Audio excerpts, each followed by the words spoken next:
Good morning and welcome to the Environmental Protection Commission meeting, May 16, 2019. I'm Pat Kemp, Chair of the Environmental Commission and Protection Commission of Hillsborough County. And we'll call the meeting to order. Please rise for the Pledge of Allegiance, and then we'll have Commissioner Miller do the invocation.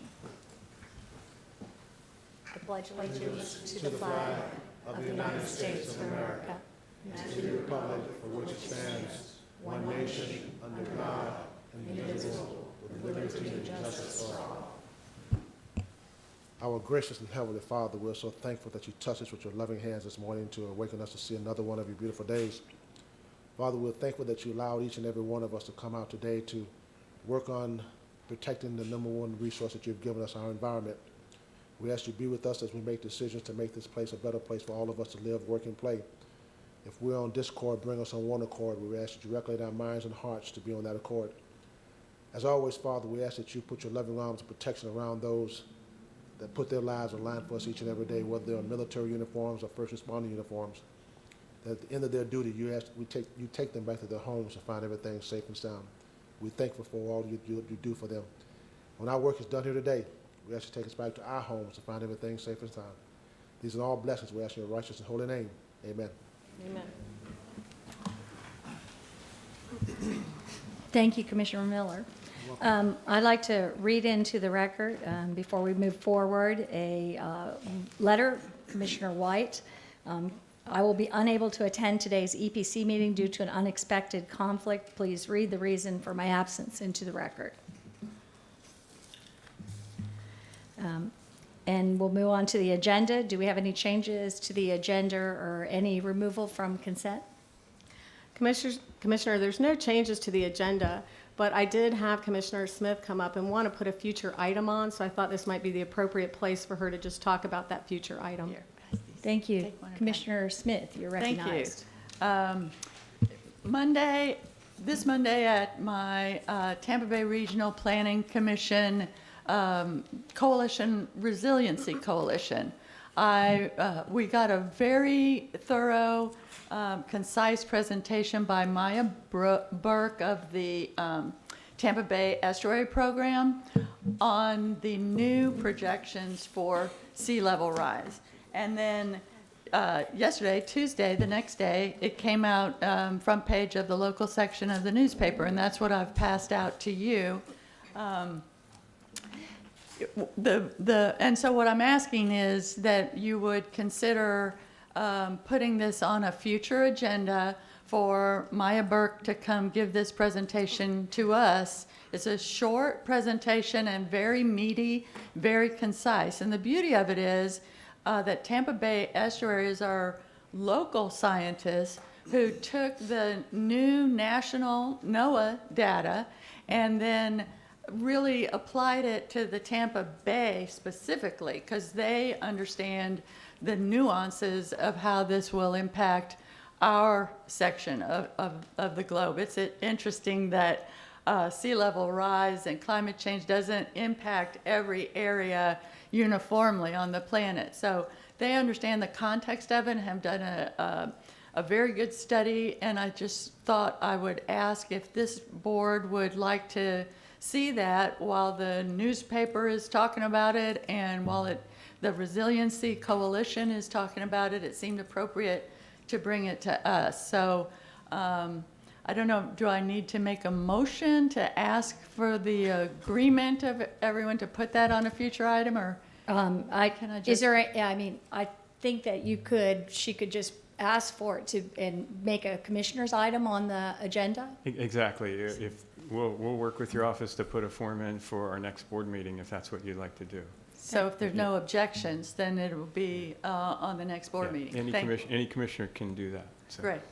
And thank you very much. And I, as I'm sure many who are here today and several of us who are following this, we reached a very scary point in our history just this week when our parts per million for carbon went up to 415 parts per million, far exceeded anything we've ever experienced in human history. And it's very scary time and one that we really have to be aware of. So thank you for bringing that to the agenda, Commissioner Smith.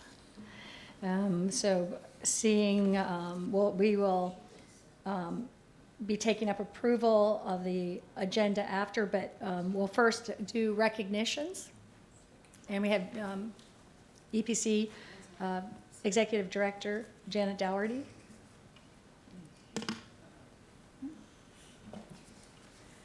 Thank you, Commissioners. And we will have that, Commissioner Smith, at our next meeting, if Maya Burke can give the presentation. As soon as Maya Burke is available, we'll have her come to the next EPC meeting.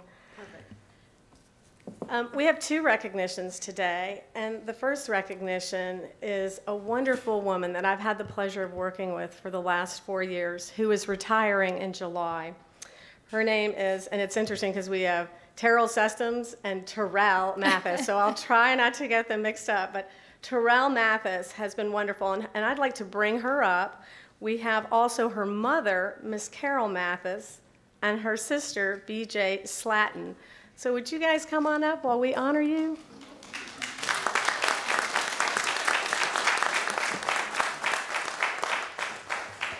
In attendance, we also have the Civil Service Board with us, and so we will at the end take a picture with everyone.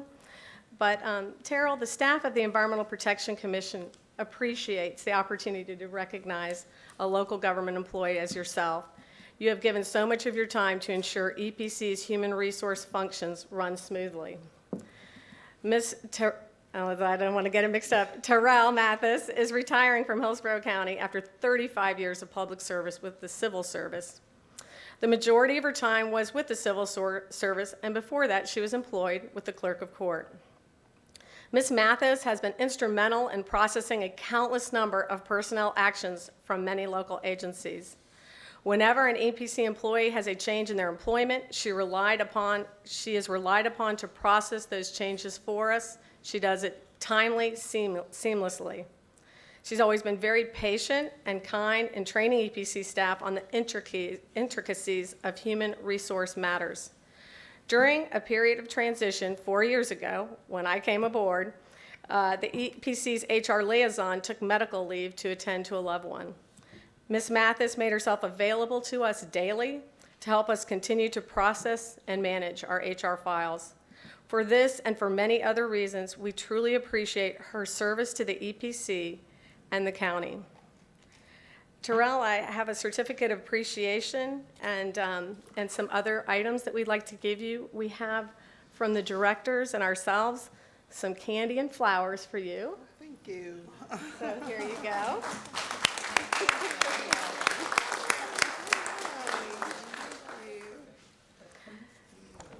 And our lucky turtle. All right. This one comes from Leslie Campbell, right Oh, to I love you. Leslie. Yeah, she just retired right before Yes. you. And this certificate of appreciation says, with sincerest appreciation for 35 years of service with Hillsborough County, your dedication and assistance you provided EPC over the years has helped us to achieve our mission. Your knowledge and guidance in human resource matters has been invaluable, and thank you on behalf of our agency and the citizens of Hillsborough County this 16th day of March. Thank you. Love you, girl. Appreciate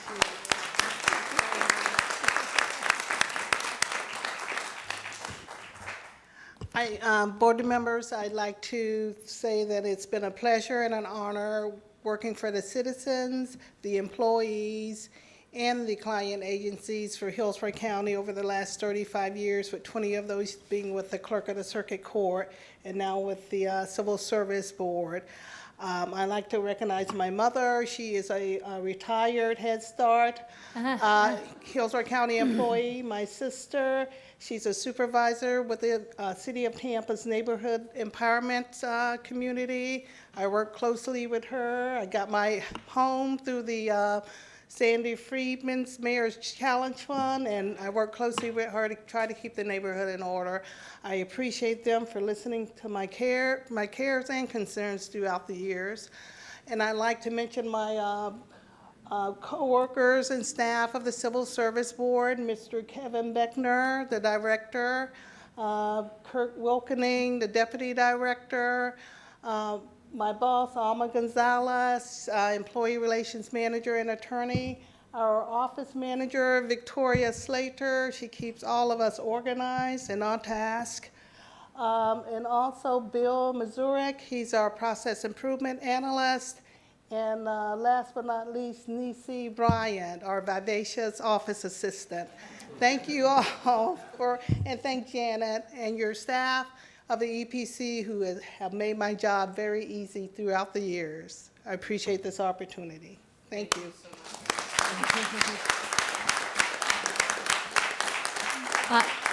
I just want to take a moment from the board to thank you for your, a picture, but also for your great public service. It's obviously in your DNA. Yes, absolutely. Okay.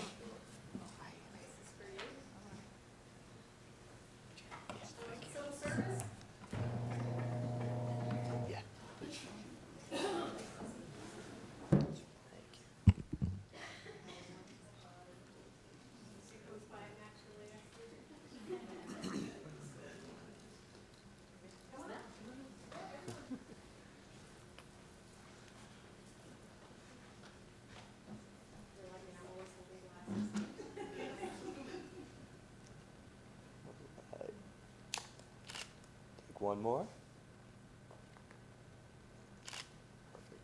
Perfect.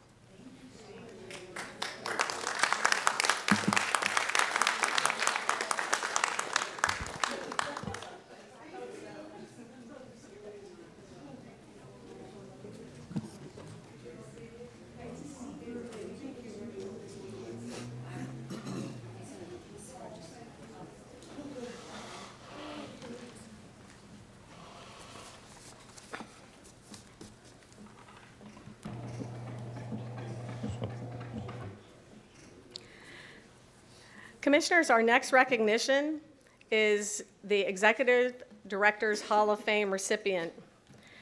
The Executive Directors Hall of Fame was created to honor individuals who've made a difference in our community, protecting the natural resources of Tampa Bay. The criteria for the Hall of Fame is that we are looking for individuals that have demonstrated persistent support for the environment throughout their life's work. Candidates can be legislators, community leaders, or everyday citizens who in their capacity have promoted environmental stewardship. To select inductees, the agency formed a nomination committee consisting of members of both the business and environmental feedback groups. Previous Hall of Fame inductees, as well as EPC staff and alumni, also serve on this committee. They produce a list of worthy candidates, and the final selection is at the discretion of the executive director, although this one was unanimous. In fact, and there were so many people that we talked about, and so there'll be lots of great recipients in the future as well. In fact, let me introduce the committee members that are in attendance with me here today. If you will stand up. We have Dr. Garrity, Jamie Scarola, Ann Paul, Jerry Campbell, and senior staff. Did senior staff stand up? There you go. I couldn't see that. And I would also like to say that our original class of inductees was at the 50th celebration in 2017. We honored Roger Stewart at that time, Jan Platt, she was there as well with Terrell Sessoms, Rick Garrity, and now we're going to bring up Dr. Garrity, who will be introducing one of our Hall of Fame recipients, and Terrell Sessoms, who actually is the founder of EPC through his legislation. And he will announce our inductee. And before I move on, I don't want to escape without saying hello to Sally Houston, who is Jamie Scarola's wife here today. Thank you for coming. So with that, Dr. Garrity, would you come up? Good morning, Commissioners. It's a pleasure to be here this morning before you. It's great to see all the commissioners, and especially the two new commissioners that I have not seen sitting at the dais before. Congratulations to you. Well, it's an honor to be here for this important ceremony, and I've known Dawn, we were just talking for decades, actually. But my job here this morning is to introduce to you Terrell Sessoms, who I know you know well, but I'll go through the introduction because his career is so impressive and so important. He's a Florida native and a graduate of the University We only of have an Florida. hour here. All right. I'll just do the highlights.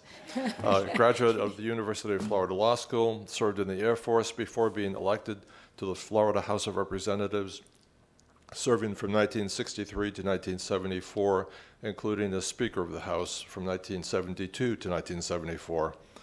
During his tenure in the legislature, he sponsored the EPC's Special Authorizing Act in 1967. And how he did that is another story that maybe he'll tell you about. This was partly in response to his observations of soot falling on his home and boat on Davis Island and the lack of a responsible organization to follow up on that. By passing this legislation, Hillsborough County had the first local environmental agency in the state. In 2009, Terrell Sessoms was honored by having a Tampa Bay Environmental Excellence Award named after him. In 2013, he was honored with the Lifetime Achievement Award from the League of Women Voters of Hillsborough County. Throughout Terrell's storied career, he has been a tireless promoter of education and all things good about our community. In addition to serving on numerous prestigious boards and chambers, he is a devoted family man and the grandfather of 5 times over. Terrell has been a great supporter of EPC and has been somebody that we can depend on through the years to support the agency. And Terrell, would you come up, please?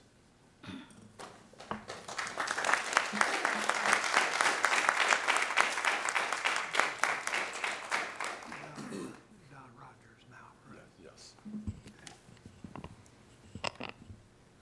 Thank you, Rick. I appreciate it. Madam Chair, members of the commission. I'm really privileged today to recognize a very special person, Donald W. Rogers, Dr. Don Rogers. It's been alluded to, my young wife and I moved to Tampa in '58, and we bought a small home on Davis Island, and discovered soon that we were in the epicenter of air and water pollution in Hillsborough County. We had daily soot fallouts, phosphate dust clouds, and when I went off Davis Island, I discovered that the city of Tampa was pumping all their sewage into the bay with only primary treatment, about 1,000 feet off Davis Island. We were turning Hillsborough Bay into really an open sewer. And some of us decided really something needed to be done. I couldn't find a local organization that had any authority. The city boiler inspector's authority was limited to making sure the coal-fired boilers at Pedro Knight Power Plant, Tampa General Hospital were not going to explode. So I did some checking. Several communities in the country had well-publicized air and water pollution problems. So I collected some of their ordinances to see what type of establishment we needed to do something. And I met first with Dr. John Neal, who was the county health officer at the time. And he explained that we did need some organization that had the legal authority to establish safe air and water quality standards that could be enforced. And he then delegated his young deputy, Don Rogers, to assist me in this process. So I worked with Don and a member of my staff over the next year or so to develop legislation to establish what we initially called the Hillsborough Pollution Control Commission. We later decided on a more euphorious title, the Environmental Protection Commission. So with Don's help, we got that established. And we're here today to recognize and thank Don for his many years of public service in helping set up the framework and get the Environmental Protection Commission organized and going. Unlike one of his successors, who has been recognized and honored, Roger Stewart, Don had a more low-key personality. He was a little stronger on diplomacy and we didn't have too many serious confrontations in getting things set up. But Don handled it all very professionally, got the organization done. He left to continue his higher education at the University of North Carolina. He had graduated from the University of Florida with his degree in civil engineering. Then at the University of North Carolina, he continued to develop his master's in sanitary engineering and then earned his PhD Doctor of Philosophy. He returned to Tampa and taught for, I guess, 8 or so years as a tenured professor at the University of South Florida and helping to train and educate other environmental scientists. After that, he held a number of important management and executive positions in the area of environmental management and the constantly evolving landscape of those organizations. And now, some 52 years later, in his retirement, we can look back and thank Don for his very hard work at the beginning in establishing a very professional organization with the Environmental Protection Commission. At that time, Hillsborough County only had a population of about 500,000 people. We hadn't paid much attention to the environment. The city of Tampa didn't institute zoning or building codes till after World War II. So we had a lot of work to do. Today, the population of Hillsborough County is approaching 1.5 million people, roughly the size of the population of Florida in 1930. And the demographic experts I've consulted with say that between now and the end of the century, our population is going to more than double. So the protection of our environment has become increasingly important. And we can look back today and thank Don for his effective work and his leadership in helping to establish the Environmental Protection Commission. And I want today to pay tribute to his service and all that he did to lay the groundwork for a function that's going to be increasingly important in the years to come. Thank you, ma'am.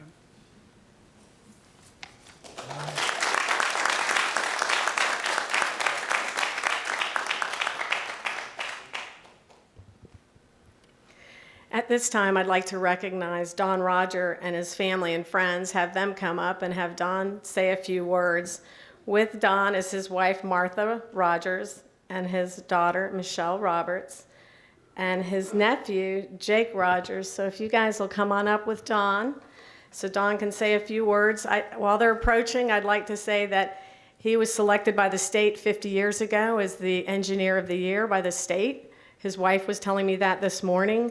He actually taught Hushang Bustani and Jamie Scarola engineering. So he's an amazing man.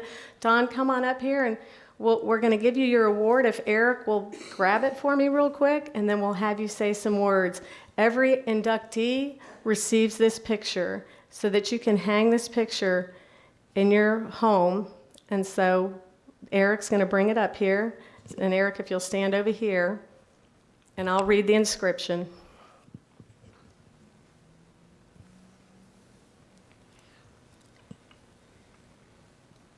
Dr. Rogers, it's in appreciation for your unwavering dedication and vigilant protection of the natural resources of Hillsborough County that we award you the 2019 EPC Hall of Fame from the Environmental Protection Commission, and we will also hang something at our office as well.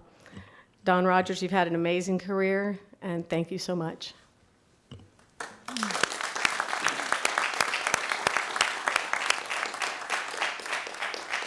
First of all, I'd like to enlist your sympathy. You notice everybody else had long notes to go by. That's very risky for a Parkinson's patient who has known for mental lapses. So the first thing I want to say is Terrell Sessoms introducing me to is very, very special to me, and I well know and remember working with him. In fact, I many times wished he would have been my governor. That was what I was pulling for. I really especially want to recognize my wife and daughter, and I also have a son who is a pediatric surgeon in Birmingham, Alabama. They're the people that have really stood with me and gone with me and helped me in all ways. So I appreciate a lot of you people that I remember Miss Berman, I remember Mr. Miller, and others I've seen, but I don't know you well, but I love you all. And I appreciate so much this award. Did I leave anything out, girls? You said it well. I said okay? Mr. Rogers, thank you so much for all of your dedication. It's souls like you that have the passion for keeping our earth safe, keeping our community safe, and keeping our people safe from the mistakes that they may not understand long term, that keep all of us passionate about making sure that we take care of the world we live in. So thank you for your dedication. Thank Really you. appreciate I it. thought of one other thing. Okay. Terrell was talking about the primary treated sewage going into the bay. That's how Roger Stewart got involved. Roger Stewart, we had a federal grant to study the pollution in the bay. Roger Stewart was hired by me to be a sampler out in the bay. So whatever Roger claims, he's just a oak growing from an acorn. Thank you very much. Thank you very much.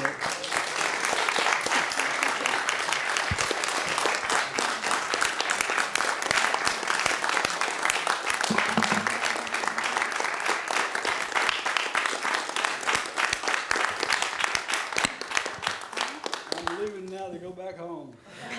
Well, Don, before you leave, we're going to take a quick picture, but we also have another thing that we would like to give you. I didn't know Don had been the EPC director for several years at the agency until you came up to me at Dr. Garrity's retirement. And you were also at our 50th. And so besides being in the Hall of Fame, we are going to hang a picture of you next to Roger and Dr. Garrity. It'll be before Roger, but we want to unveil your picture and bring it over. Monica, if you could bring it over. So here is a picture of you as a young engineer, and that will hang at the agency. So you can come in and see yourself. So, Mr. congratulations. Thank you. That I humbly accept all the accolades today, and I truly believe I deserved all of them. On behalf of the board, too, I just wanted to extend how pleased we are and how beautiful that history was, Mr. Sessoms, of all the work that has done. We all stand on all of your shoulders. That was an amazing review he did in a short period of time. It was an amazing review, and I also did not. I said to Janet when she came in, and I said, I didn't know that there was someone before Roger Stewart. So I'm so pleased to have you back at our history and have the strength and power that we all understand now, where we are now today. And we thank you so much for everything that you have done for this county and this region and this environment that we all live in. Terrell Sessoms is the person that made all this happen. Thank you. We'll go up front and get a picture. And if everyone who was part of the selection process would come up as well. Dr. Garrity, Terrell.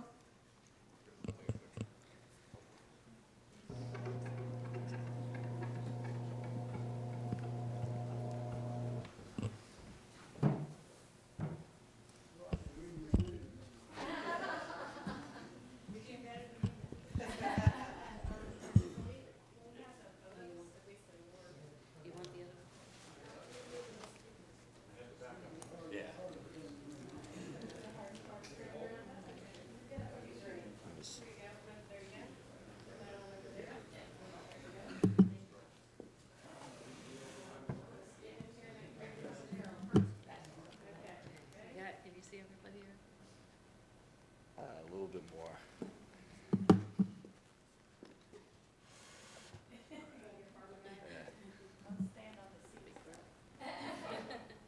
Okay, that's good. One more. Perfect. Thank you so much.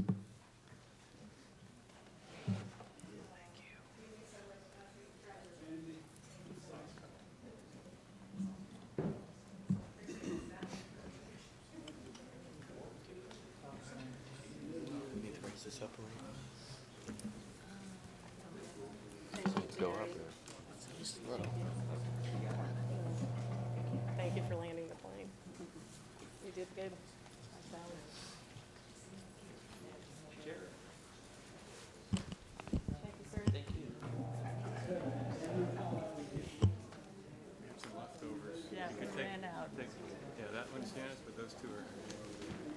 Yep.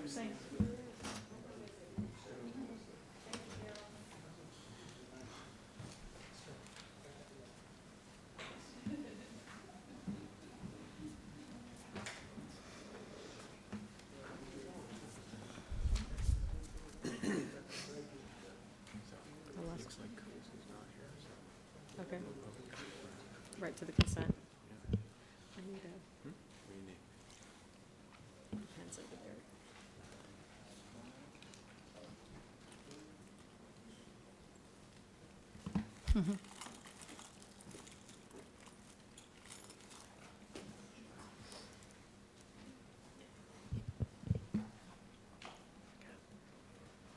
And we'll move on now to public comment.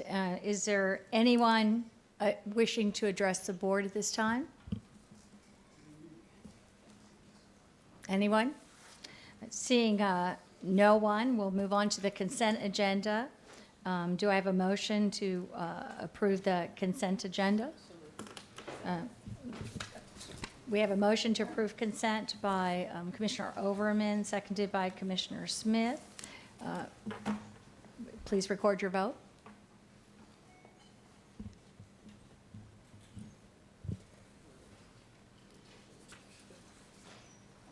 Motion carried 6-0. Thank you. So we'll move on now to our regular agenda, and we can start with the fiscal year 2020-2021 budget presentation. Thank you, Commissioners. Before I turn it over to Rick Shantz, I just have a few quick remarks. First of all, I'd like to thank County Administrator Mike Merrill, Bonnie Weiss, and Tom Fessler for working with us. It's been a pleasure working with them these last 4 years. We submitted our budget and our decision units back in March, but we're here today to review our fiscal year 20 and 21 budget at this point in the budget cycle. We have some very important needs in order to keep up with our level of service. We're seeing a significant increase in development applications, primarily affecting our wetlands division, including compliance as well. Out of our overall budget, we are still matching every general fund dollar with $1 from outside grants, contracts, and fees. For fiscal year 20 and 21, here are the critical needs that were submitted to the budget office, and we want to detail them for you today. Rick Shantz. Thank you. If we could pull up the PowerPoint. And the next slide. So Commissioners, this slide here basically represents the 4 decision units that we have submitted to Mike Merrill and administration and to Tom Fessler. The rows across basically correspond to our needs that we've asked for this year. The 3 rows in green are rows that these are requests for additional funds, but they're not new funds. These are continuation budgets for our operating expenses that simply have increased in cost to do the same job. So we're not asking for new money. This is additional money that just for the basic cost of doing business. And then in the orange, we'll talk about that in a second, that is new enhancement money. But in the first line, we're asking for FY20 and FY21, respectively, $117,000 and $107,000 for administrative operating expenses that have increased. Basically, in each of those fiscal years, we have $57,000 in FY20, $57,000 in FY21 that are costs that are increasing, such as our increased charges from more and more applicants using online credit cards than the fees that we have to pay for those. Increased recycling costs for our transition from paperless into our Oculus system that costs us more when we're recycling our papers and online records, conversion to a cloud-based phone system, things like that our phone system no longer could be supported by software. So these are all increased costs that are necessary just to continue our operation. But in each year, there's a one-time lump sum that has represented the balance of those figures across the first row. One is in FY20, a $60,000 cost to replace our building security system. It's a system that's been in place, our card swipe system, and it's been in place since the building was built. Both the hardware and the software are no longer supported, and we're going to need to replace that system in FY20. So that's a one-time cost for that. We also have a one-time cost in FY21, and that's to replace all of the employees' computer desktops. We've gone to a virtual desktop system where it's a lot less money than having a large desktop at each employee. It does save money, but we did this several years ago, and now they've reached the end of their life, and we have to replace each one of those. So again, these are not new costs, but they are increased. The second line represents our Microsoft licenses that all employees have to have. It comes in a one lump sum every 3 years because we save money by getting our licenses in 3-year groups. So, but we don't budget for it every year. It's not new money again, but it comes along every 3rd year. In FY21, we're going to have to renew that. The third line replaces capital equipment. We start out zero in every year in capital equipment, and each one of these items that is represented in the $188,000 in FY20 and the $96,000 in FY21 is a specific list of items that we have detailed for Mr. Merrill and Tom Fessler, so they can see each item that needs to be replaced. It's equipment mostly for our air and water monitoring equipment that has reached the end of its life, and other workstations for that. There are occasionally over the 10-year period, maybe a large item has to be replaced. In FY20, 80,000 of that 180,000 is one piece of equipment in our lab, our gas chromatograph, that does our chemical testing for all the water samples that keep coming in. We have the same kind of issue with our air sampling that is required to be replaced at the end of its life. So there's a lump in FY20 and in FY21 for basic equipment that we have on a replacement cycle. So as you can see, those items are necessary, they are increasing, and we've itemized those for the administrator and submitted those in our budget. The last item in orange is new funding, enhancement funding, that would be needed to hire 2 new field scientists for our wetland division. We have the funds to cover that based on fees, but I'm going to let Mr. Schiffer, who is Andy Schiffer, our wetland director, is going to detail that for you real quick in just 2 slides. Yeah, Mr. Andy? Thank you, Rick. Morning, Commissioners. Andy Schiffer, EPC staff. I'm coming before you today to provide an overview of why we're requesting the 2 positions for the Wetlands Division. Our need is based on a substantial increase in workload, and that is observable in the graph before you. If you look at the budget, if you look at the graph, you'll see in blue, those are new projects received. So back in 2010, we were getting about 1,300 projects. As of the end of fiscal year 2018, we had 2,100 projects, about a 62% increase over an 8-year, 9-year period. When we look at the revenues on the side in green to the right, you can see that in our lowest point in 2011, we had $382,000 there. We've more than doubled that over that same period of time, a $404,000 increase to $786,000. So the workload has clearly increased substantially over that period of time, and the revenues have followed suit to show that the 2 are corresponding to one another, that they're connected. But you'll notice along the bottom, the orange line, that is the staffing. In 2010, we had 24 positions, and in 2018, we had 25.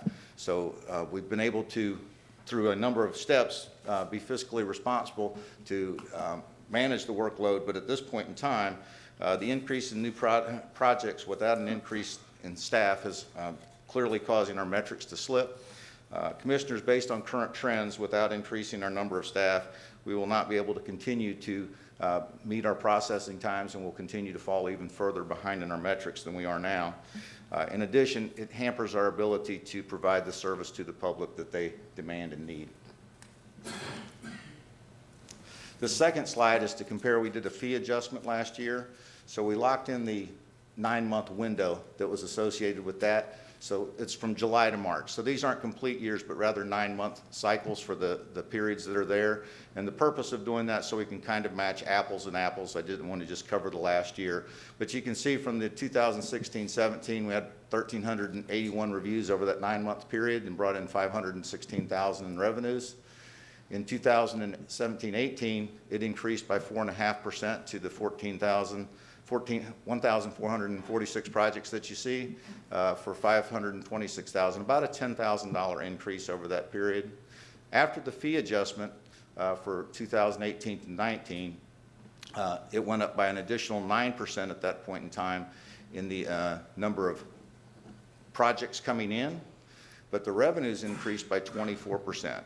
So what we see there is that it resulted in an additional $127,000 in revenue to date. Importantly, Commissioners, the increase in fees did not slow down the submittal of applications, rather they increased. They went from 4.5% the previous year to 9%. So the increased cost did not cause a fall in the projects coming in, they just continue as a result of that. So the bottom line is the revenues generated by the fee increase will make this funding self-funding, and pretty much the need is there, and we take any questions or hand it back. Then I'll return it to Jan. Go ahead. I'll recognize Commissioner Overman has a question. Thank you very much for your report. It's very helpful to see the responsible planning that your departments are making. I'd like to ask that these kinds of slides or presentations need to be included in our agenda so that they are part of the public record. I know they're being part of the record as far as this is concerned, but it's also helpful for us to kind of take a look at it and stay in the record, so that there's always I've always been one of those CYA paper trail kind of people. So it's very nice to have this information as part of our presentation, if that's something we can do. I've noticed in a couple of different meetings, we'll have an agenda item without any backup, but there is a slide presentation. Is it possible that that could be part of the documents that we receive prior to the meeting at all? Sure, it is. Yeah, it is, Commissioner. A lot of times we work on them based on after the briefings and any comments. We like to keep them as updated as possible so we don't get them in the agenda as we're still maybe working on them. But we can make an effort to do that with the agenda when it's published. If not, what we do at every meeting is give a copy to the clerk. Okay, so great. it does get there, but that doesn't help you prior to the meeting, and I understand that. Yeah, well, if I go back to my records, all I have is the agenda. Right. So yeah, that's the clerk why would I'm have asking. it as part of the record, but you wouldn't. So yes, we will do that. That would be very helpful, because there's times where we're dealing with issues that we may have dealt with in the past. Mm-hmm. And if I'm going back to what I have, I don't have this.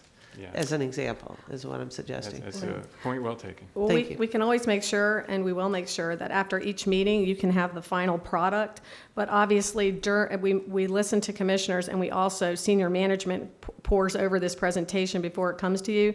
So what we give you prior to the meeting may be in draft format, but you will always have a copy of the final. So we'll make sure you have both, what we're working on, and then we'll submit for the record, obviously, what the final product is. Thank you. And, Great.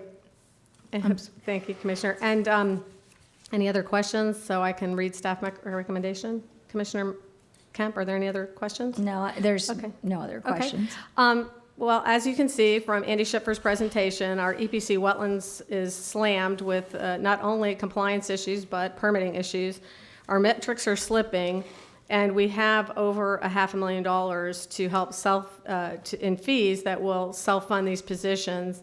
And just as a side note, I do believe development services and planning commissions over the past few years have increased their staff to keep up. So it's our staff recommendation that we forward EPC's fiscal year 20 and 21 budget request to the county administrator to consider inclusion in the fiscal year 20 and 21 recommended budget. Okay, so we have Commissioner Miller has made a motion and seconded by Commissioner Merman. I just wanted to say that I thought your presentation was incredibly compelling, and it looks like y'all are working incredibly hard. So it looks like something very much needed. And is there any other comments at this point? Okay, seeing no comments, we'll vote. Thank you, Commissioner. And before we move on to the Motion carried 5-0.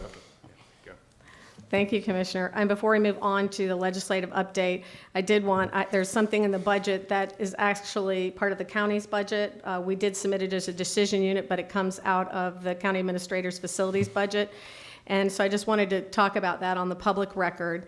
Separate from our budget, but related to the RPS Center building is Real Estate and Facility Services Department's proposal to repurpose our second floor into a conference center and training space. This space would be used primarily by EPC staff and code enforcement, but is also available to all county departments. This topic was briefly discussed at our February 21st meeting, EPC meeting, but I wanted to reiterate staff and board support for the project to Mike Merrill and to Tom Fessler. We remain hopeful that this project will be added to the county administrator's fiscal year 20 and 21 recommended budget. I do want to thank Tom Fass and Swati Bose and all of their staff, and especially Commissioner Miller for recommending that I talk to Mike Merrill a year and a half ago, because we really needed a space. We can't even fit a division into a meeting, so we have to have 4 separate meetings with the county attorney to go over ethics trainings and things like this. And the county administrator has been wonderfully supportive, and our plans are drawn up. So again, if we just wanted to let you know that that's not part of our budget, even though it's in the decision unit, it actually rests with the county administrator. Thank you. And with that, we can move on to the legislative update. Mr. Shantz? Yes.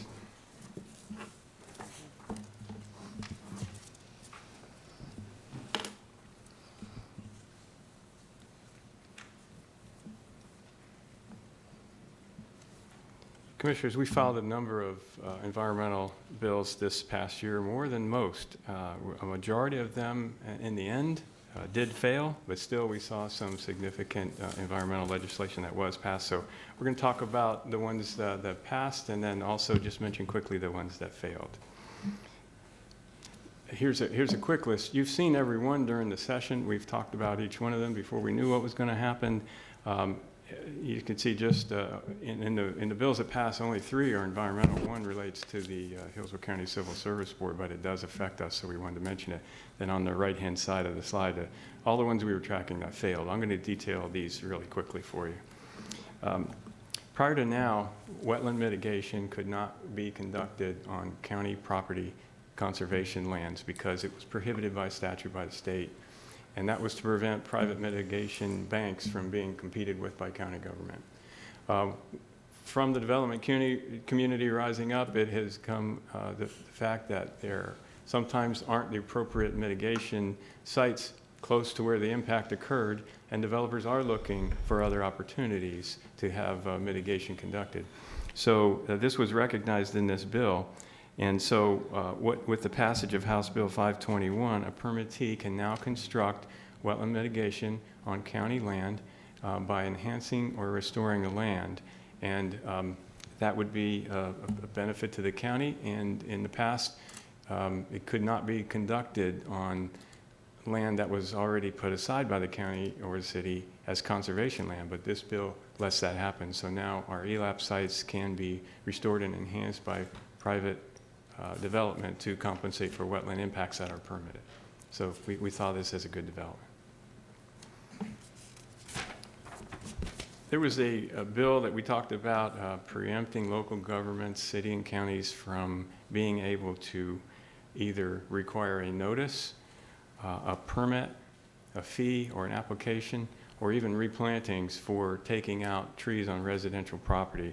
That bill did pass. So now, with the passage of this bill, a resident can take out a tree, trim a tree, if they have a certification from an arborist or from a certified landscape architect that the tree is a danger to either persons or property. So this can now occur without any pre-notice or any requirement for replantings. That is a preemption of state and local government.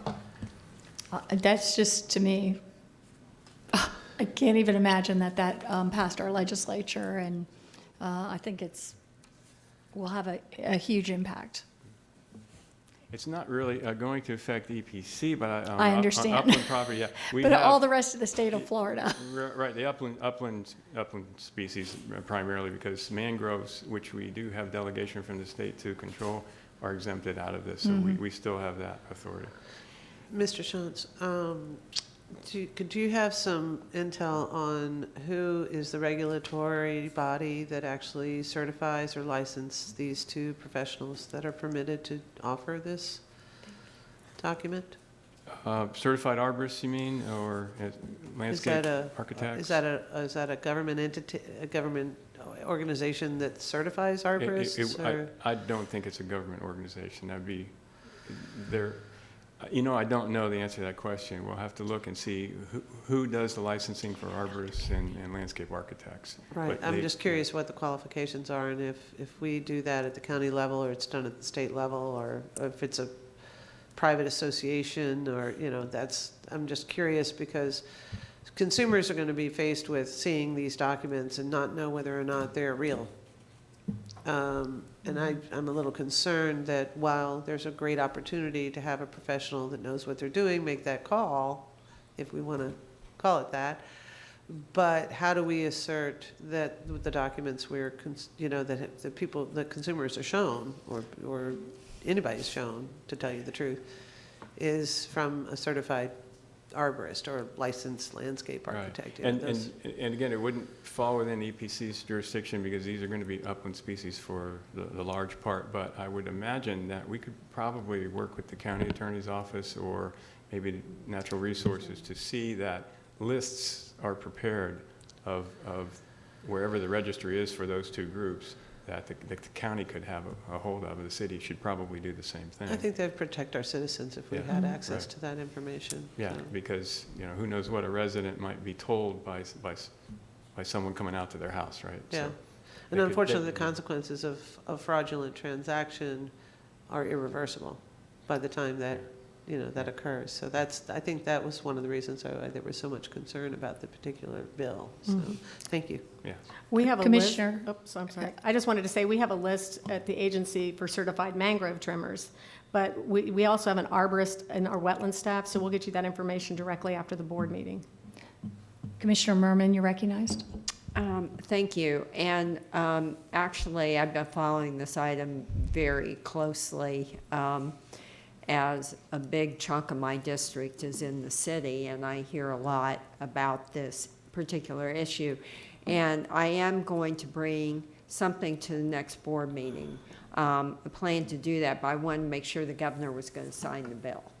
So I was kind of waiting to see, but I do think we should have a registry here, and my staff has been talking with Consumer Protection to see how we can protect our consumers on this. But I got to tell you, the process is, it's not bad in the county, but in the city, people that have dead trees are having to wait like 2-3 years to get somebody. And with the threat of hurricanes and storms coming, see, everybody is like freaking out. If they have a dead tree, they want it gone. Because they don't want it falling on their house if we have a bad storm with the high winds and all that. So I'm going to wait and see what the governor does on this, and then I do plan to bring something to the commission. Commissioner Merman, I've just had a very different experience because I had trees permitted to cut down, oak trees in my yard, and it didn't take any time at all to get a permit and to have it cut down.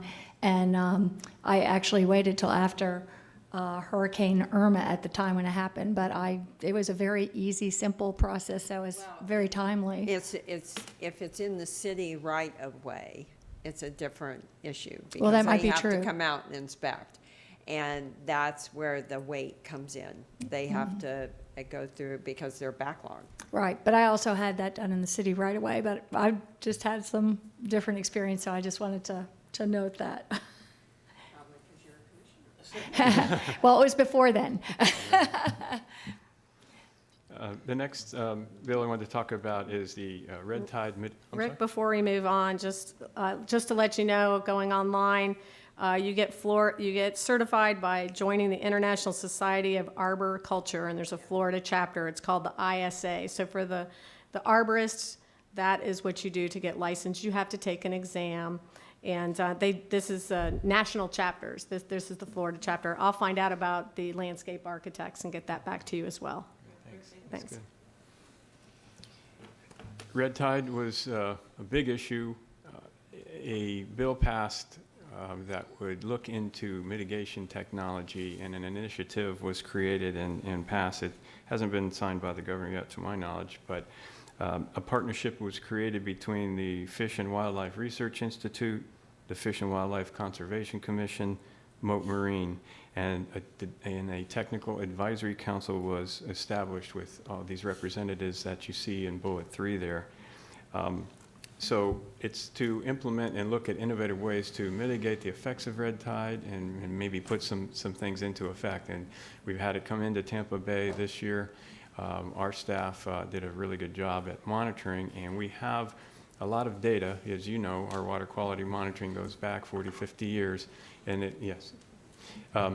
So thank you, Commissioner. We were discussing with, Janet Dougherty was with Senator Tom Lee, who's involved in this bill, about trying to maybe see if we could be helpful if we're asked to for this advisory council that's based out of Mote with our water quality data. So we're going to see if they're interested in our data, and if we're interested in maybe getting a seat here on the side that we could help out in this. So we'll see how that goes. The last bill that passed that I wanted to talk about was the Civil Service Act. The act was abolished, and therefore the board that went along with it was abolished. And the act required agencies that were previously covered by civil service, which EPC was and is, to substitute a fair and neutral and impartial system for administering employee discipline and the appeal process. So we have to do that. We have to find substantially similar protections.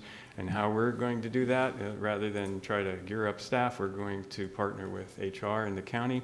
We've already had those representations from Mr. Merrill, as well as the Director of Human Resources, that we already had a meeting with them to see how they can do the services that civil service was previously doing for us. It wasn't just the disciplinary process, which didn't happen very often at all.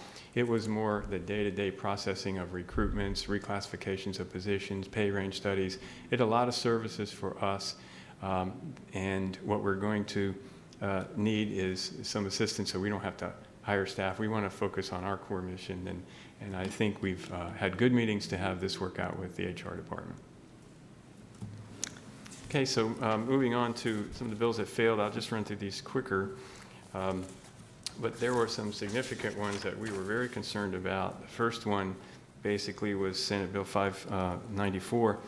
That was going to be a bill that looked at local government regulations, where the Attorney General would see if they were unnecessarily interfering with business.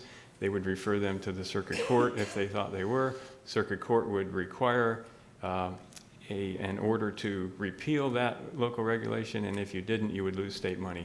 Well, that did not pass. The next one, not same slide though. The second one was House Bill 3, the local licensing preemption. That started out as the big bill. That was the one that we asked you to oppose, and you did by letter. That was going to sunset all regulations that affected business and prevent new regulations after July 1st from coming into effect if they regulated business, unless you met a really long list of criteria. And then every 2 years they would sunset again, and you'd have to reestablish your regulations according to that criteria. That had a lot of oppositions. It didn't pass. It eventually got whittled down to just preempting local governments from regulating occupational licenses. Unless there was a state law that allowed the county to do it, you were going to be preempted from, tile workers, painters, whatever. So people could move around from county to county and not be hampered by different regulations. But in the end, that failed as well. So none of that passed. Plastic straws are not banned. There are no bans on county and local governments banning plastic straws. We're not prohibited from doing that. There were some bills there that tried to allow this regulation, put it into statute, but they did all fail. So right now, in some of those bills also, we're going to remove the current preemption that prevents counties from regulating plastic bags. So there's bags and there's single-use plastic straws. But that prohibition on counties and cities regulating the use of plastic bags. That's still in effect, that stays. There's nothing in effect right now that would prevent a county from regulating single use of plastic straws. And in fact, if we go to the next slide, this was a larger environmental regulation bill that you can see the different bullets there that would have been addressed in this bill. And this bill is the one that passed the House and the Senate. And bullet 3 there would have put a moratorium on the governments being able to regulate single-use plastic straws for 5 years until 2024 while they studied it.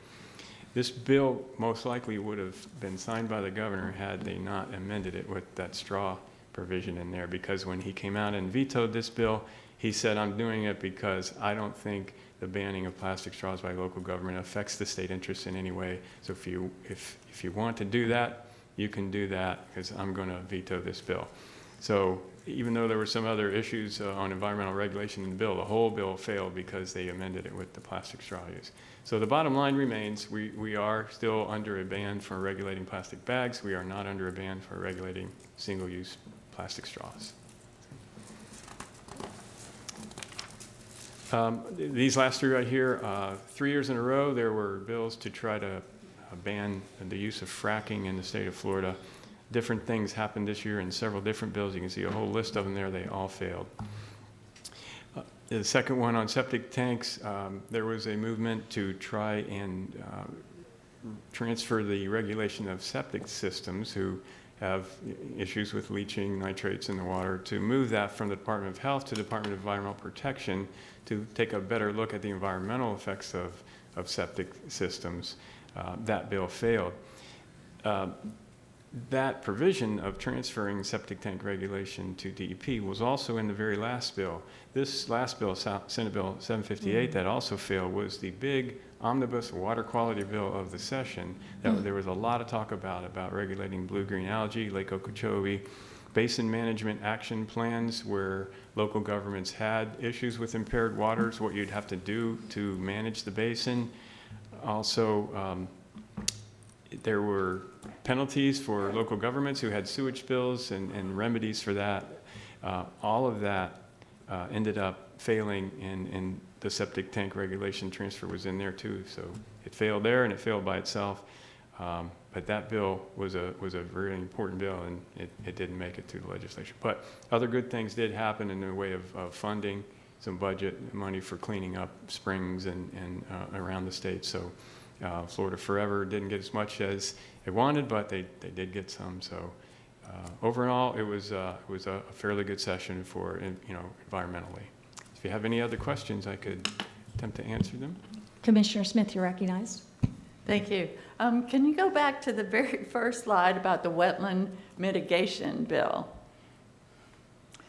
And so governments are limited by laws to when they can offer wetland mitigation on government land to third parties. Currently, until the governor signs it. Okay. Yeah, but when the governor signs it, and does the mitigation, everything applies the same on county land as it does for our purposes, as it would on any private mitigation banks? I asked our expert, Rick Marotti, this morning. I can answer it, Rick, but unless you want some more detail from Rick. But he told me this morning that the same permitting applies. It doesn't matter that it's on county property. Wherever you would have to go to permit your mitigation, you still have to go there. It is still regulated exactly the same. It's just on county property. One of the things I love about EPC is the precedent, the priority is avoidance of wetland impacts first, wherever you can, and we've done such a good job of that from for decades. Wherever you can work with a developer to help them relocate a drive, or even fall back on our restriction that it has to be for reasonable use of the property. In order to even allow wetland mitigation before we get to negotiating mitigation. First is avoidance. Yeah, we have two separate steps. We don't talk mitigation in the impact portion. Yes. And so I would just caution us all. As I see this, I think, great, we can really get some restoration done on some of our ELAP properties, but I would caution us all against that human impulse to get things done on the lands that we love so much by allowing any wetland impacts that we wouldn't. I mean, in your shoes, I'm just thinking, in your shoes, that I would be thinking along those ways and then have to restrict myself and say, no, first, avoidance. So I just would caution us all to think, to stay strong. Yeah, we're required to do that. Yeah. Yes. Thank you. Yes, that's a good point, though. Yeah, thanks. And Rick, I'd like to add as well that if there is a private mitigation bank, obviously you would utilize that. And by doing this, it doesn't send our mitigation out to Ocala per se for something that can be done here in the county. And besides the first step of avoidance, we always try and have them mitigate on site as well, because foraging birds can only go 25 miles, and so this is their habitat. Besides, it also helps with floodplain, flood insurance, all of these things. So first is avoidance. Then if there is a small impact or an impact granted that they've minimized, we try to do it on site. And then third option, mitigation. Thank you. Thanks. Thank you, Rick. Yep. Thank you. That concludes the legislative update. Thank you. Thank you. And now for the Executive Director's report. Thank you, Commissioner. Just have a few slides here. The first slide is EPC Support Science. EPC participated in Bring Your Child to Work Day on April 25th. And as you see, we had a lot of sons and daughters there. I will tell you, we've had an influx in the last 18 months. We have babies coming out our ears at the agency, so there'll be more children in the future. This year's theme was Scientist in Training, and the agenda included collecting samples, identifying specimens in our benthic lab, and surface tension experiments in our chemistry lab. Special thanks to Nicole Garcia for organizing this event. The second part of this slide is on April 26th, we participated in a tree planting for Arbor Day. This took place at the Learning Gate Academy, and we would like to thank EPC staff members Ed Kopic, Jeff Sims, and Chris Pratt for their help with this event. During this month, we also went to EPC went to training and took part.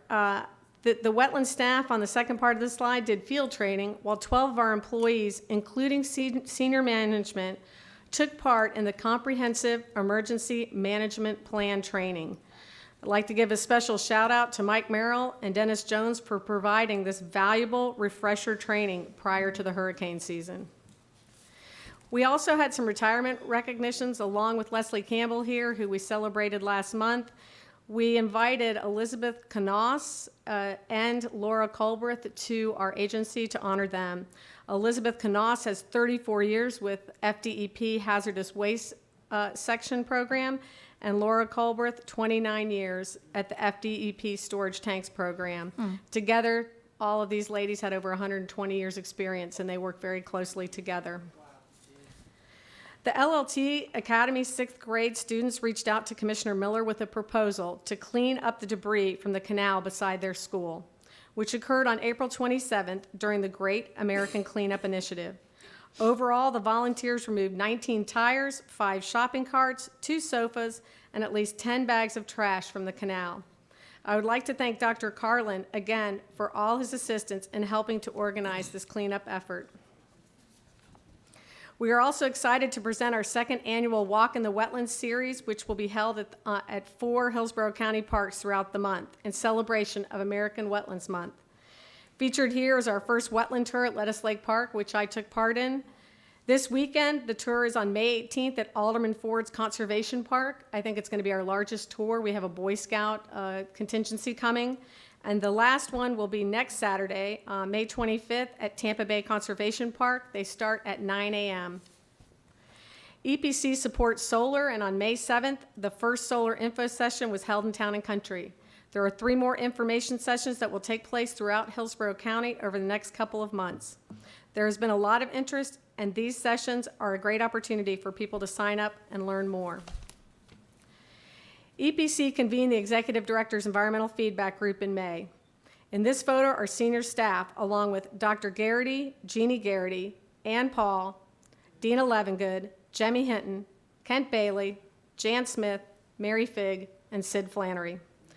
We discussed issues and concerns about TECO and the use of coal, the Eastport proposed submerged lands project and the use of ash for filling, promoting solar energy and the new co-op, the 5-year update to the minimum flows and levels for the Hillsborough River and the use of Morris Bridge Sink, and most importantly, the group was very supportive and wanted me to pass on to this commission to provide adequate funding for ELAP so that they could purchase lands for conservation. EPC wanted to thank you, Commissioner Merman, for inviting us to your open house. It was well attended, and we fielded many questions from citizens, mostly about growth and impact on the environments, but we had 2 that we followed up with our agency, and I think they were very satisfied. So thank you for having us. And before I move on to the last slide in a short 2-minute video, I did want to recognize 2 individuals here today. We have Eric Kaplan, who's been helping. He's been my Vanna White there. And I wanted to introduce my administrative assistant, Leslie Campbell's replacement, which is Monica Hamby. Monica, would you stand? And Eric, would you stand? There you go. Thanks, guys. Monica's mom, I think Bicky, worked for the county administrator many, many moons ago. And last but not least, the Clean Air Fair was held on May 2nd. This was the 18th year we hosted the event that took place at Poe Plaza downtown, and the theme was Create a Planet to Marvel, Be an Environmental Superhero. There were over 60 exhibitors, including environmental civic groups, transportation organizations, and local businesses. In addition, we had information on solar technology and alternative fuel vehicles. We gave away free tree saplings for Arbor Day through a grant from the Florida Forestry Service. There were drawings for donated prizes, complimentary refreshments, and food samplings, along with live music. We also had an animal exhibit from Busch Gardens and displayed our photo finalists from EPC's Clean Air Month photo contest. Approximately 1,000 people visited this year's Clean Air Fair. We'd like to give a special thank you to the following organizations for their donations, including the Hilton and the Tampa City Center, for providing the plaza and the tables, chairs, and tablecloths. The success of our Clean Air Fair is greatly attributed to their generosity. And finally, in conclusion to our meeting today, I'd like to show a quick 2-minute video on this year's successful air fair.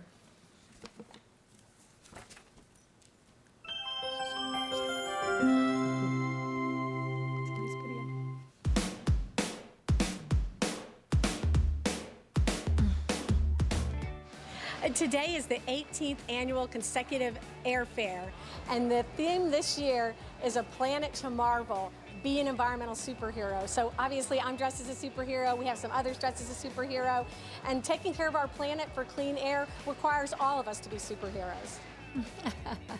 We're at TECO Post Plaza. It's a celebration about our clean air. Our air quality has improved over time.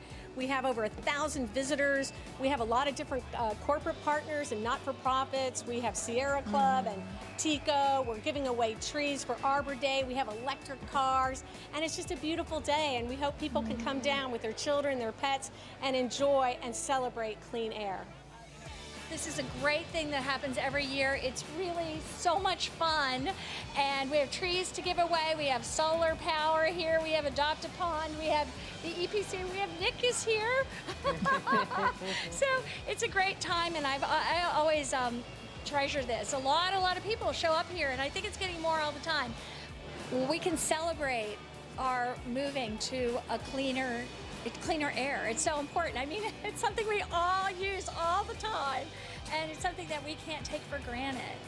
For many decades, we've been on a trajectory of not having clean air, and now we're coming back and are doing better and better and better.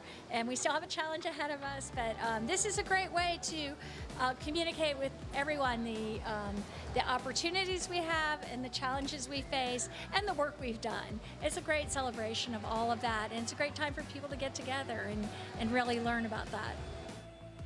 The EPC Board, they are superheroes. They're the ones who have the resources to fund the airfare, our agency. They're putting solar panels on the libraries. They're doing electric cars in their fleet.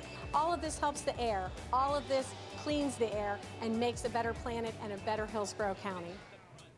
Hey everyone, if you enjoyed this video, please hit that like button and be sure. Well, thank you so much, Commissioners, and with that, Thank you, Commissioners, and with that, that concludes our meeting. Thank you. It's really, so many people have come to that. It does seem to be growing all the time. And the one thing someone said to me is, wow, they don't have it long enough. They should have this longer. I realize it's around lunchtime, but might be something to consider.